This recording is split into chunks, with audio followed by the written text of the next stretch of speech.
Hello. My name is Luna. It was supposed to be a simple return home. After a week visiting my sister in Denver. A time to rest. To relax.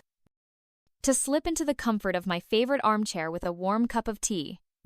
I thought I'd walk through the door, be greeted by the familiar smell of my home, and settle back into the life I had built for over 35 years. But what I found instead shook me to my very core. As the taxi pulled up in front of my house in Salt Lake City, Utah, I saw my 4 suitcases neatly arranged on the sidewalk. I couldn't believe my eyes. It felt like a cruel joke. My belongings, my life sitting out there, exposed to the elements, like I had no right to them. Like I didn't belong in the place that had been my home for so long. There, tucked under the handle of my largest suitcase, was a note. My hands shook as I unfolded it. The handwriting was unmistakable, sharp. Hurried letters that I recognized all too well. If you want to stay here, we have the garage. Your loving daughter-in-law. The words felt like a slap in the face. My mind couldn't process what I was seeing. I'd lived in this house with my late husband, Nathan, for over 3 decades. This was our home. We had built it together. I had raised our son, Jack. Here. We'd chosen every fixture, painted every wall, and planted every tree in the yard. Nathan passed away 2 years ago. And since then, I had agreed legally, at least to sign the house over to Jack and his wife, Megan. But even though the papers were signed, I was still the one secretly paying the mortgage.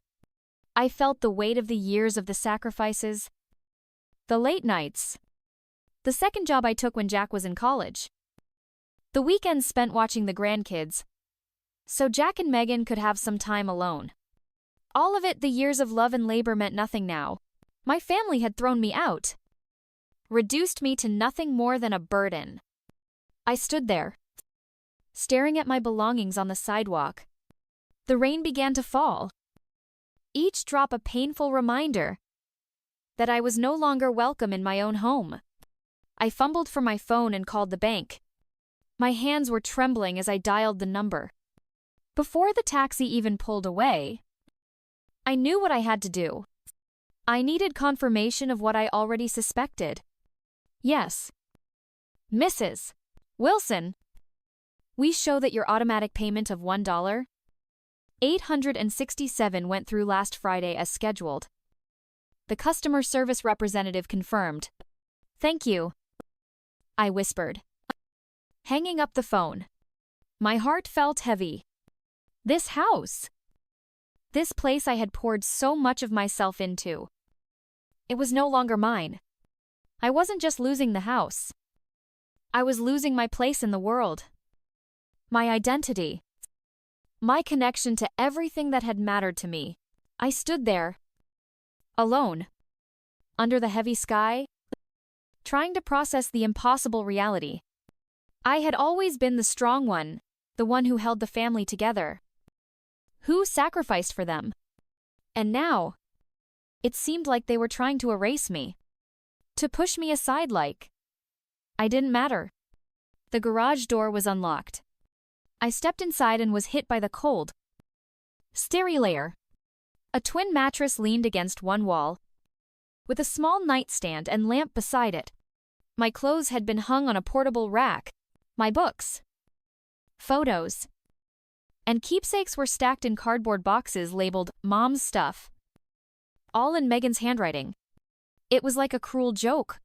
My life reduced to things to be boxed up and put away, as if I were nothing more than clutter. I sank down onto the mattress. The concrete floor was cold beneath my feet. Through the small window, I could see the house where I had raised my son, buried my husband, and built a life. And yet, here I was, a stranger in my own home. I couldn't understand how everything had changed so quickly, so completely. I sat there for what felt like an eternity. The world outside was moving. But inside, I felt frozen. My phone buzzed. It was a text from Jack's mom. "We need the space. Megan's been asking for a home office for months. The garage apartment has everything you need. Don't make this difficult. Don't make this difficult." As if I were the one making things hard, my breath caught in my chest. And for the first time in years, I felt the sting of tears. I had given so much, so many years of my life, so many sacrifices, and yet I was reduced to an inconvenience. I didn't respond to Jack's message. Instead, I dialed Martha, my oldest friend, Audrey. "What's wrong?" she asked immediately. Sensing something was wrong in my voice. "I need a place to stay," I said, the words sticking in my throat. "They've put me in the garage." Martha didn't ask for explanations. She knew. "I'll be there in 20 minutes," she said. And just like that, Martha was on her way, ready to help me face the new reality that Jack and Megan had forced upon me. I sat in the garage, surrounded by my belongings in cardboard boxes, feeling as though the world had collapsed around me. It wasn't just the physical space, it was the space in my heart. I'd built this house with Nathan, raised our son here, and now it felt like I was being erased, pushed aside. The rain had started to fall again. A quiet reminder of how I had become insignificant in my own life. I felt trapped in the whirlwind of emotions: betrayal, frustration, and an overwhelming sense of helplessness. This wasn't just about the house. It was about how I had been treated like I was a burden. For 35 years, I had put my family first. Now, they were making decisions without consulting me, as if I were just another problem to be solved. How had things gotten so bad? I thought about all the years I spent helping Jack and Megan, supporting them through thick and thin. But now, they had turned their backs on me. Martha, my oldest and dearest friend, arrived just when I needed her most. She didn't ask questions or demand explanations. She just sat beside me, her presence a quiet comfort. "Audrey, you can't let them do this to you," she said softly. "You've given them everything.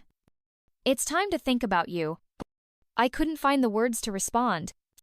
What could I say? How could I explain the suffocating feeling of being overlooked by my own family? But Martha, with her calm and unwavering support, knew exactly what I needed to hear.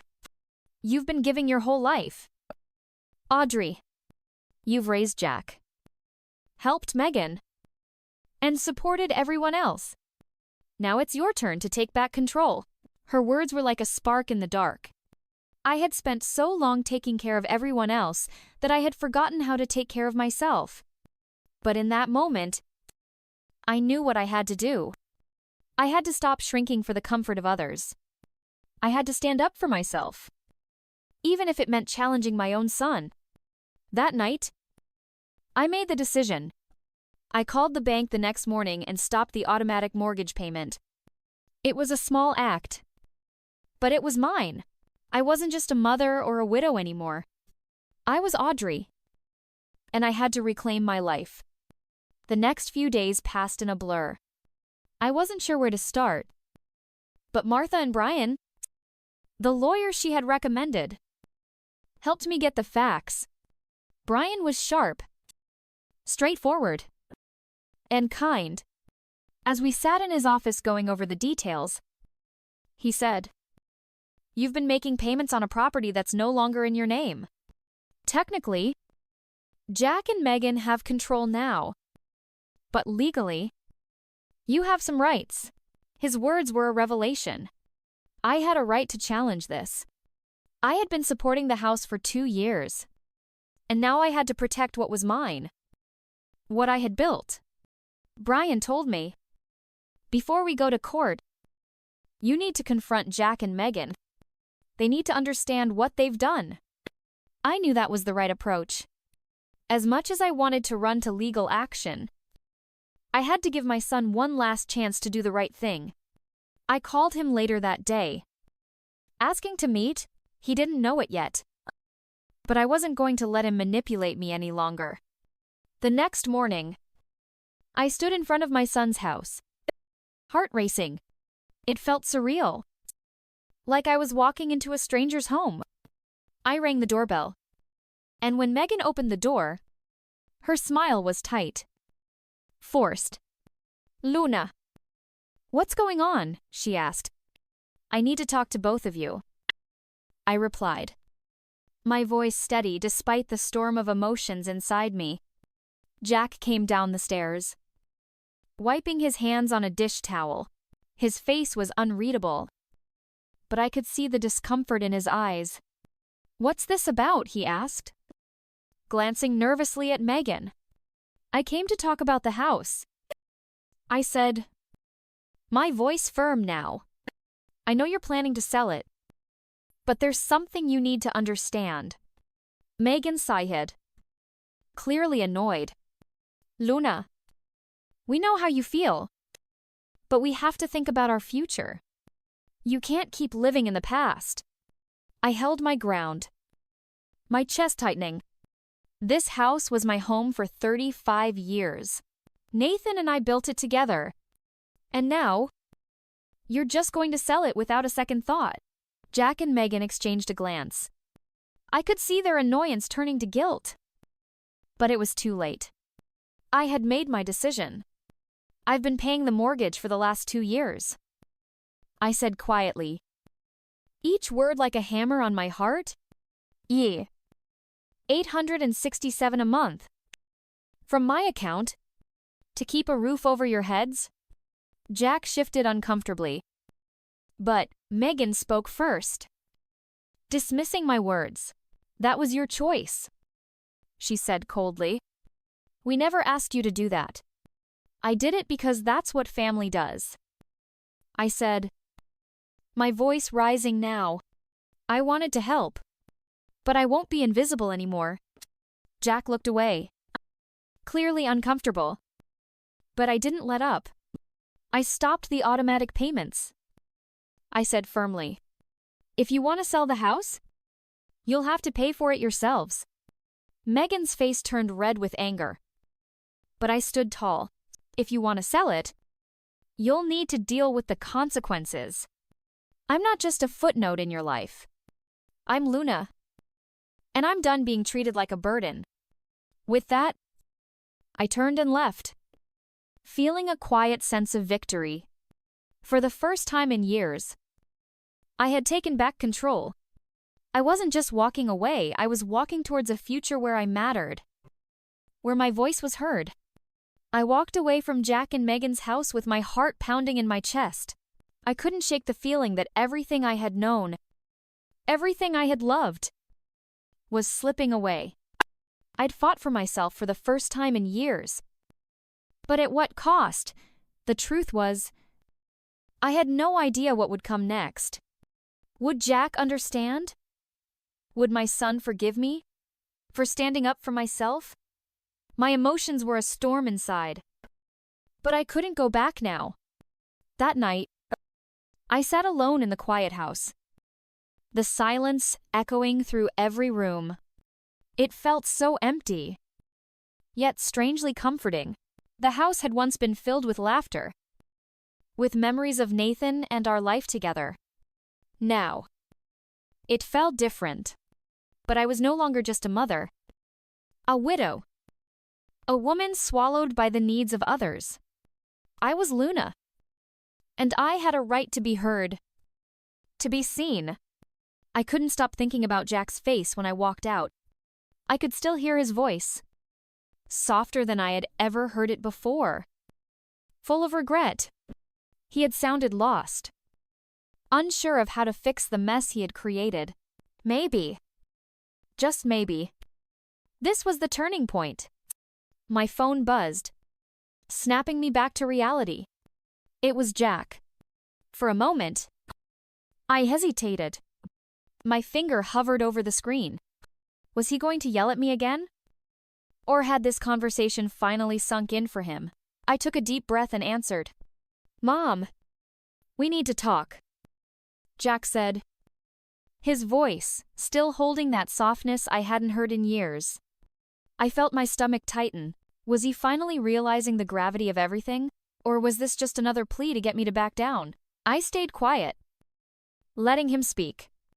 "I'm sorry. Mom, I never realized how much you were doing for us. I took you for granted. And I shouldn't have." The words caught in my throat. Was he actually apologizing? I had spent so long being the one to apologize for everything. For being difficult. For wanting more. But this felt different. "You don't know how hard it was for me," I said, my voice trembling.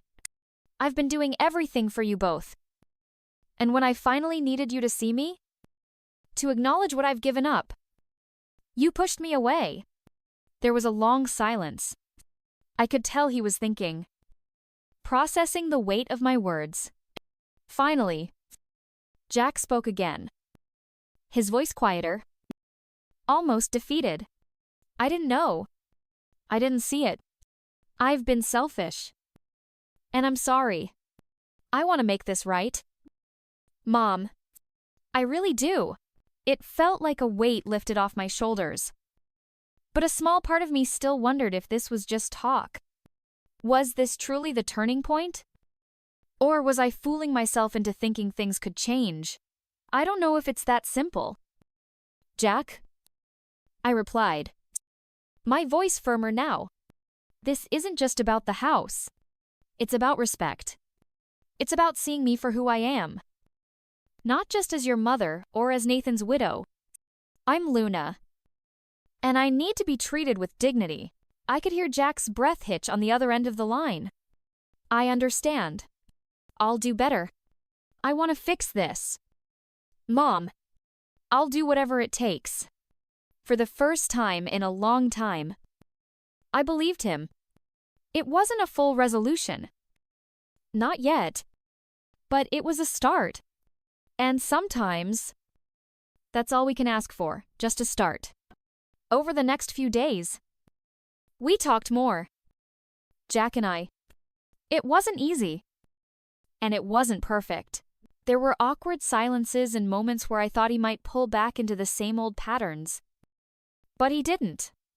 Slowly, he began to see things from my perspective. Slowly, he started to understand that the house wasn't the issue. It was everything that led up to it, the lack of consideration. The assumptions about what I wanted or needed. And then came the call I had been dreading. Jack told me that Megan had started to look at apartments. I felt a mix of relief and sadness. I knew they had to figure things out for themselves. But I couldn't help but feel the sting. I had been the one left behind. And now, they were moving forward without me. But in that moment, something shifted inside me. I had taken a stand. I had demanded respect. And no matter what happened next, I knew I had finally claimed my voice back. For so long, I had been afraid to speak up. Afraid to make waves. But now, I had learned something powerful. I didn't have to shrink myself for anyone. Days turned into weeks. And while things between Jack and I weren't completely healed, they were better. The house felt more like my own again. I had begun to bring back the small touches that made it feel like home family photos on the walls. The familiar scent of baking bread in the kitchen. One day, Jack came by to see me.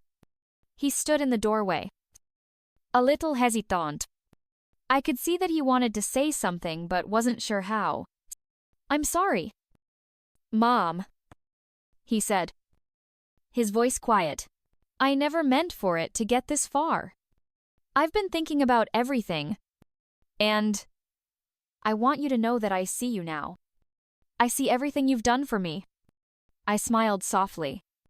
"It's going to take time, Jack, but I'm willing to work through it. Just remember, I'm not just your mom. I'm Luna. And that matters. For the first time, I felt like we were on the path to understanding each other. And though the road ahead was still uncertain, I wasn't afraid. I had fought for myself, and that fight would carry me through whatever came next. In the quiet of the house, with the familiar warmth of my home surrounding me, I realized something important this house. This life, it wasn't just about the walls. It was about who I was within them. And I was finally ready to be seen. The weeks that followed felt like a slow but steady return to normalcy. In the beginning, it wasn't easy. There were still awkward silences with Jack. And sometimes I found myself holding my breath, waiting for things to fall apart again. But each day, I felt a little more grounded, a little more in control. I didn't let the little things rattle me as much. And I began to settle into a rhythm I hadn't experienced in years. I had my job at Rosie's Cafe. A simple job that brought me more joy than I had expected. The work was hard. My feet ached by the end of the day, and my back often screamed in protest. But I found something deeply satisfying in earning my own income again. Something that had been missing for so long. It wasn't much, but it was mine. The tips? The camaraderie with the regulars. The comfort of knowing that at the end of the day, I could rely on myself. It gave me a sense of purpose I hadn't realized I'd been lacking. Every morning, I woke up with a renewed sense of freedom. I no longer woke up thinking about the house I was losing or the son who had pushed me aside. I woke up thinking about what I could do next. About what I wanted to do with this newfound independence. The small things that used to bother me. Megan's complaints. Jack's indifference didn't seem so important anymore. I had my own life now. And that made all the difference. Martha continued to be my rock. Always there to listen. To support. To remind me of the strength I had always had inside me. You're doing great. Audrey. She would tell me, you've always been strong. Now you're just seeing it for yourself. It was strange. This feeling of finally stepping into myself after all these years. I had spent so much time living for others, making sure everyone around me was taken care of, that I had forgotten what it felt like to live for me. But now, in the quiet of my small apartment, surrounded by the things that truly mattered, my photos, my books, my memories, I felt at peace. I was reclaiming my life. But then, something unexpected happened. One afternoon, as I was leaving Rosie's Cafe, I saw Jack's car in the parking lot. My heart skipped a beat. Was he here to talk about the house again? Was he going to try to convince me to resume the payments or give in to their demands once more? I stopped in my tracks, uncertainty creeping back into my chest. But then, I took a deep breath and walked toward him. I wasn't the same person who had hesitated before. I wasn't the same person who had been afraid to speak up. Jack looked up as I approached. And for a moment, we just stood there, staring at each other. He looked tired, as if he hadn't slept in days. His eyes were heavy with something I couldn't quite place: regret. Maybe. Or guilt. Mom, can we talk? He asked. His voice softer than I had ever heard it. I nodded. Even though a part of me wanted to turn away, to keep walking. But I stayed. This was the moment. I wasn't going to run from it. We sat on the bench outside. And for the first time, Jack seemed genuinely vulnerable. I've been thinking a lot about what you said. He started. And I realize I've been a terrible son. I've treated you like you didn't matter. Like your feelings weren't important. And for that, I'm truly sorry. His words were heavy. But they felt different than the ones I had heard before. This wasn't just an apology, it was an acknowledgement of everything I had done for him. For the family. I wasn't just being forgiven, I was being seen. I don't know if I can fix everything, he continued. his eyes meeting mine. But I want to try. I want to make things right between us. I let his words sink in, letting myself feel the full weight of them. This wasn't just about the house anymore. It was about us, about rebuilding the bridge that had been broken for so long. I had fought for myself. But now, I needed to fight for my relationship with my son. I don't expect everything to be fixed overnight. Jack, I said, my voice steady. But this, what you're doing, acknowledging it is a start. Jack nodded. I want to be a better son. A better man. I know I've messed up, but I'll do whatever it takes to prove it to you. It wasn't a perfect moment. The pain was still there, and the damage couldn't be undone in a single conversation. But for the first time in years, I saw the possibility of healing, and that was enough. It was enough for me to open my heart again, to trust that maybe, just maybe, things could get better. As Jack left, I sat there for a moment, letting the weight of what had just happened settle over me. I wasn't sure what the future held, but I knew everything had changed. For too long, I had let myself be invisible, letting others define who I was and what I was worth. But now, I knew better. Now, I was Luna, and I would never shrink myself for anyone again. The road ahead would be long, but for the first time, I felt hopeful. I wasn't alone. I had my own strength, and I had the people who truly cared about me. I had the power to shape my future, and that was something no one could take from me. The days that followed Jack's visit felt like the calm after a storm. The tension that had plagued my life for months seemed to lift, replaced by something far more fragile: hope. It wasn't a certainty, but it was a possibility. I had no illusions that everything would suddenly be perfect between Jack and me.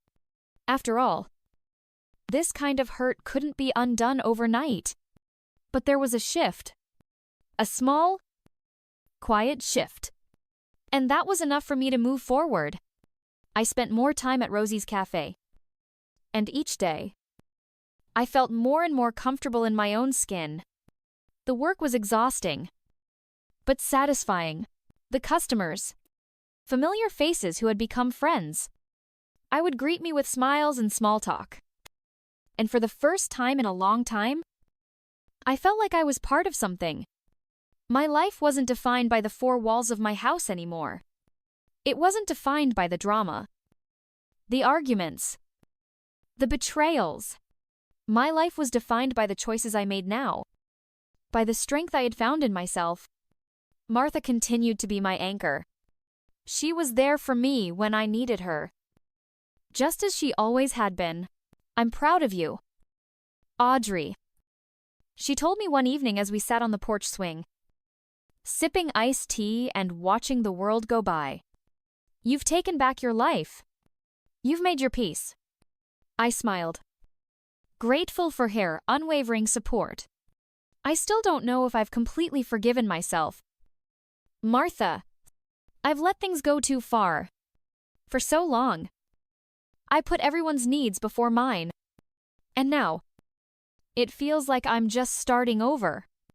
You're not starting over, she said, her eyes meeting mine. You're finally living for yourself. And that's more than most people ever get to do. Her words resonated with me. I had spent years being the person who took care of everyone else. But I had forgotten how to take care of myself. I had forgotten how to be Audrey. And now, I was learning again. I was rediscovering who I was, what I wanted, and how I deserved to be treated. Months passed, and Jack and I began to rebuild our relationship. Step by step. It wasn't easy.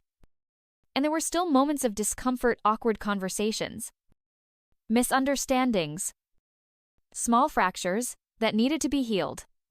But with each conversation, with each shared moment, we both learned something. I learned to trust him again. And he learned to see me for who I truly was, not just as his mother, but as a person with my own dreams, needs, and desires. One afternoon, as I was leaving work, Jack pulled up in his car. This time, his expression wasn't tense. There was no defensiveness in his eyes. No walls between us. He had come to see me not to apologize again, but to simply be present. "Mom," he said as he approached, a small smile playing at the corners of his lips. "I just wanted to check in. I've been thinking about everything we've talked about, and I realized I still don't fully understand everything. But I'm trying. I want to get it right. I want us to be okay." His words hit me harder than I expected. Here was my son, not asking for anything, not making excuses, but simply showing up, wanting to make things better. It wasn't perfect, but it was real, and that meant more than I could express. "I'm proud of you, Jack," I said, my voice steady, despite the emotions swelling up inside me. "It's not easy. It's going to take time, but I believe we can get through this." He nodded, and for a moment, we just stood there, taking in the peace between us. It wasn't the end of our journey, but it was a start that I had nearly given up on. As the months went by, I found myself looking at the house differently. I had started making small changes, bringing it back to what it had been, what it was meant to be. I painted the walls in colors that felt like home, put up pictures of Nathan and Jack, and brought back the warmth that had been lost. The house was no longer just a place of pain, but a space of healing. Jack and Megan eventually found a place of their own. And as much as I had hoped for a different outcome, I knew it was for the best. The house, though it was still mine, was no longer a battleground for my past. It was a place where I could begin again, where I could reclaim my peace, my life. One afternoon, Jack stopped by to visit. We sat on the porch, talking about everything and nothing. There was no tension, no bitterness, just the quiet comfort of two people who had learned to be honest with each other, to be real. "Mom, Emma asks about you all the time," Jack said, a small grin tugging at his lips. "She misses you." I smiled, my heart swelling. "I miss her too. I'd like to see her soon." Jack nodded. "You'll always have a place in my life." "Mom, I know I messed up, but I'm trying to be better. For you. For us." That moment, sitting on the porch of a house that was now mine in every sense, I realized something profound. Life wasn't just about the things we had. It wasn't about houses or possessions or even family dynamics. It was about how we treated each other, how we treated ourselves. And I had learned, the hard way, that if I didn't stand up for myself, no one else would. I wasn't perfect, and neither was Jack, but we were on the path to healing, and that was enough.